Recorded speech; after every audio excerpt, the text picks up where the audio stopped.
A video on 65 and up Galaxie suspension mods that you can do to the car, and we said sure, we'll do it.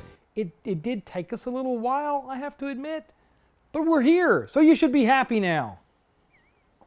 What we're going to be talking about today is what you can do for your stock system and what you can do to modify the system. Hot tip, there's not a whole lot out there, but there are some things we do need to discuss, and after the break, that's exactly what we're going to do. Restoration of a classic Ford is a journey of discovery. Let Auto Krafters help you with yours. We offer quality parts for Falcon, Fairlane, F-Series, Galaxie, Maverick, and Pinto. Contact us today. So, 1965's frame and suspension is arguably one of the best that Ford ever produced on a full-size car. Changed my mind outside of maybe the new Crown Vic stuff that everybody's plying off into F100 chassis.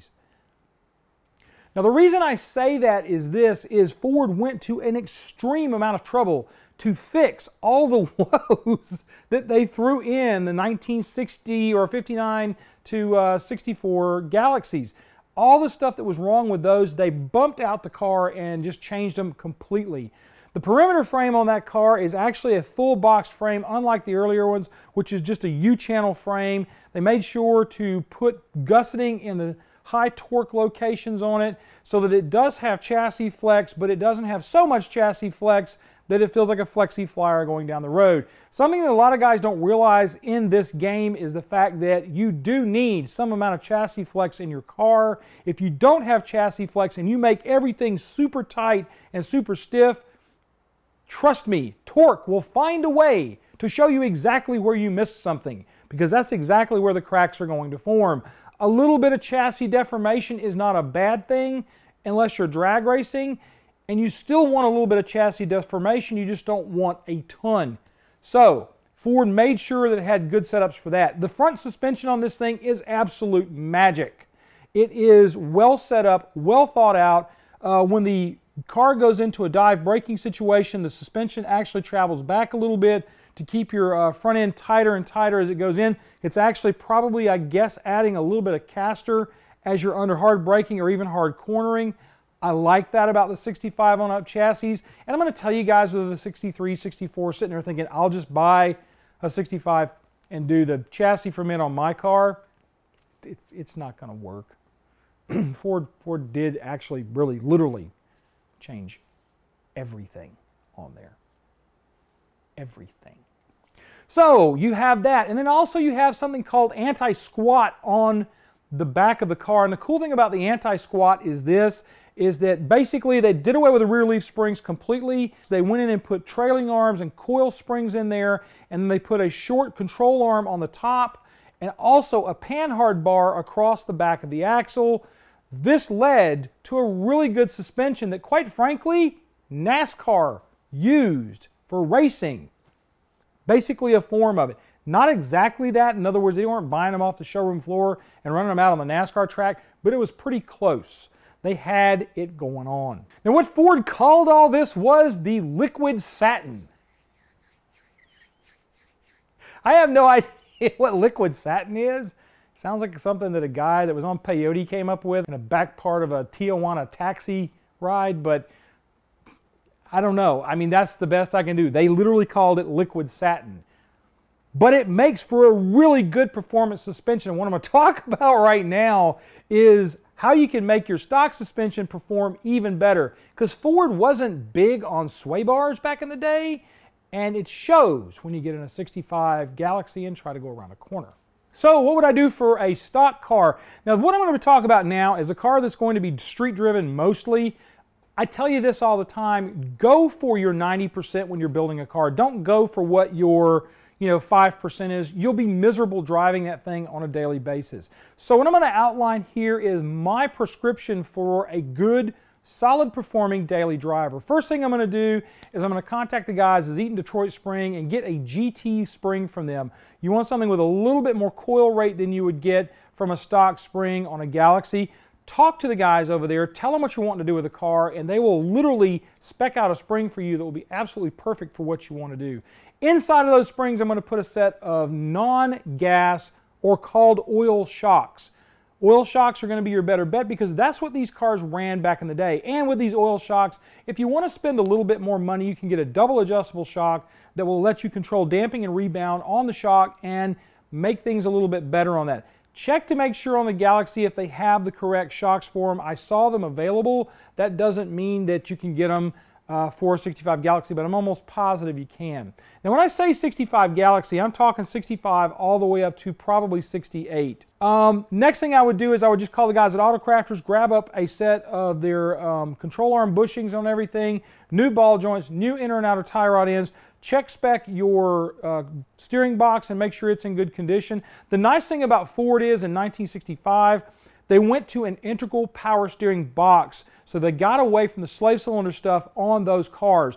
And I think the box from 1968 will go all the way back to 65. So there's a good range of those available. Be nice if somebody was reproducing those and speccing them like the guys at Redhead steering boxes do for the F100s. But that's not going on right now. Maybe somebody has a job opportunity waiting on them right there.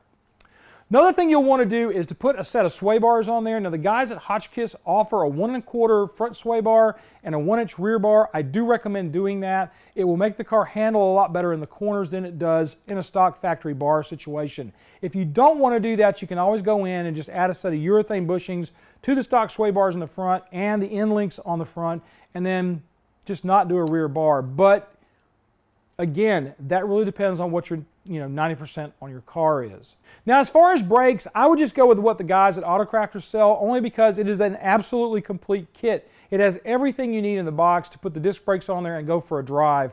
You can go with kits that are cheaper, but usually if it's cheaper, there is less stuff in the box.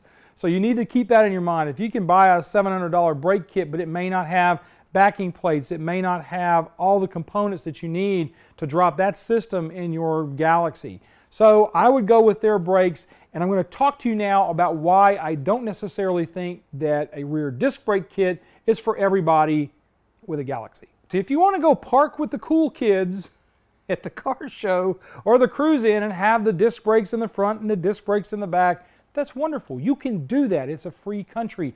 I don't think you need to spend the money, though, for braking prowess.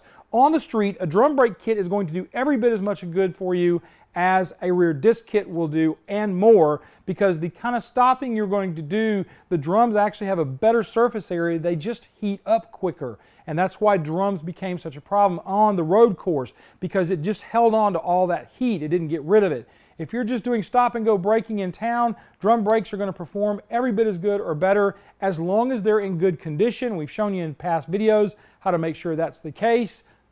That's your caveat on that.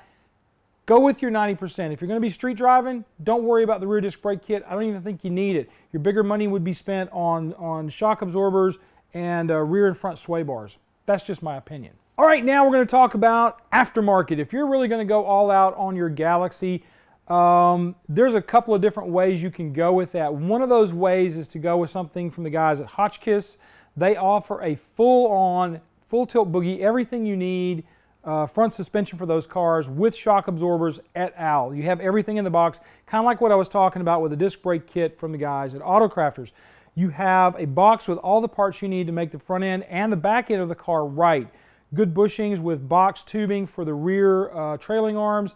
The upper arm is adjustable for pinion angles, so if you wanted to lower the car, you can take that upper arm and roll the pinion up or down depending on what you need to do in order to get correct pinion angle. That's also the same case with their lower control arm. The lower control arm is actually a boxed lower control arm that has the ball joint set up so that when the front end is lowered and those control arms dip out up at the ends like this, the ball joints aren't in a bind like they can be with some other situations. Like if you're doing a stock arm and lowering the vehicle, you can run into a bind situation when it's being lowered. Their boxed lower control arms get you away from that issue. PMT is another company that does some stuff for these cars, same kind of stuff on their upper and lower control arms. Both of them have a way that they say that goes in and fixes the caster issues that you can have with those cars, and also some of the other smaller things that are an issue on the front ends of a Galaxie. The tubular A-arms are just really cool looking. You could probably even go in with that stuff, not put the springs in there. that they offer, or even aftermarket springs like the ones from Eaton Detroit, and put a set of bags in it and bag the car, because gosh knows there's enough trunk to hide all the doo-doo for airbags in the four corners. So that's the cool thing about it too, is that car bags out really nice. If you want to put an airbag system from like Ride Tech on there, you can slam that thing into the weeds. The Hotchkis lower arms will allow you to get that thing where it needs to be so that you're not binding up those ball joints and popping them out of there when you drop the car all the way down. Another thing is they have sway bars. Again, Hotchkis has a 1 1/4 and a 1-inch rear bar. Put those on there for performance aspects. Unisteer does make a rack and pinion for those vehicles. I have never put one in a car. I don't know anything about the Unisteer rack for that application, but I can say that a rack and pinion probably isn't a bad idea if you are going to go road racing.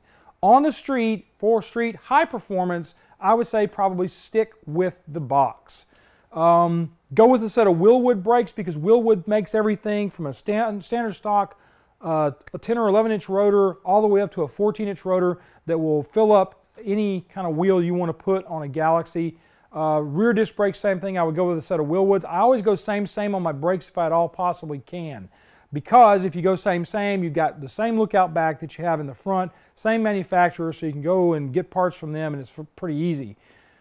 That is where I would also say that the disc brake kit is a good idea, just simply because you're going with so much money on the front end and all the good stuff in there that you want to have that in the back of the car as well.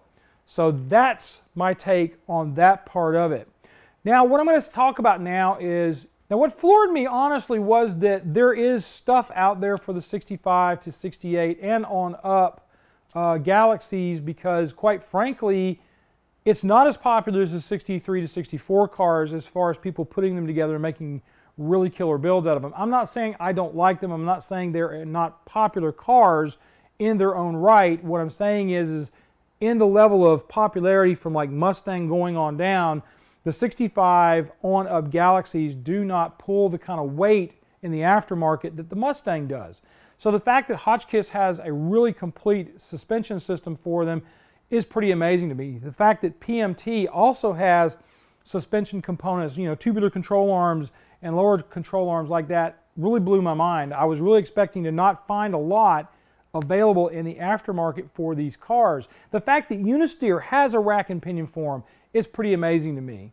But with all that being said, I'm also amazed at how nice the suspension is. Everything I've read about it says that it really dials in nice if you go in and you fix all the stuff and you put good products in. Stay away from urethane on the strut rod bushings. I'm not a big fan of it. If you're going to do something like that, the guys at Hotchkis offer strut rods that are not urethane. They actually have a bearing set up there. Keep in mind that that's also going to be a lot noisier on the street than it would be if you didn't have that, if you just used the high durotomy rubber that Ford put in there. I'm a big proponent of that in most cases. And also, you know, just like I said, you can get off in the wheel and tire combinations that you can put with that, but I'm not going to deal with that today because that's just its own thing. And it's really kind of personal. It's almost like motor oil and wax. You have 7 different guys in a room, and every one of them is going to have a preferred oil, a preferred wax, and he can ad nauseum tell you for days and days exactly why he likes either or. All right, folks, well, that's it for this week.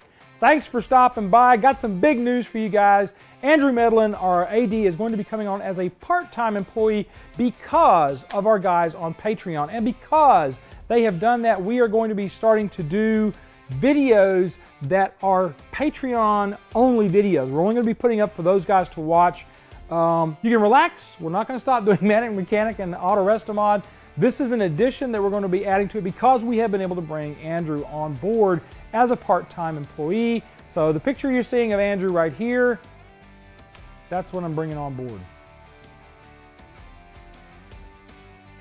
board.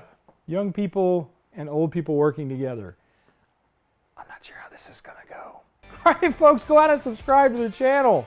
We're on our way to 100,000 subscribers, and we want that before the end of the year. I'm not going to tell you which year because I'm not sure when it's going to happen, because when I get really comfortable and happy about the numbers we're producing, YouTube seems to go in and suck out at least 2,000 or 3,000 of my people, and suddenly I'm not where I thought I was.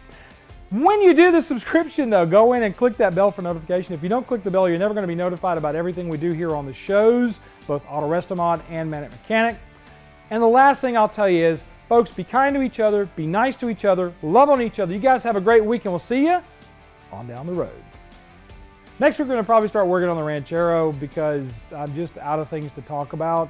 And I have parts that I've been dreading putting on there, but after a friend of mine showed me how easy it is to do, we're going to probably do it. Just bang it out, get her done, make it so, whatever.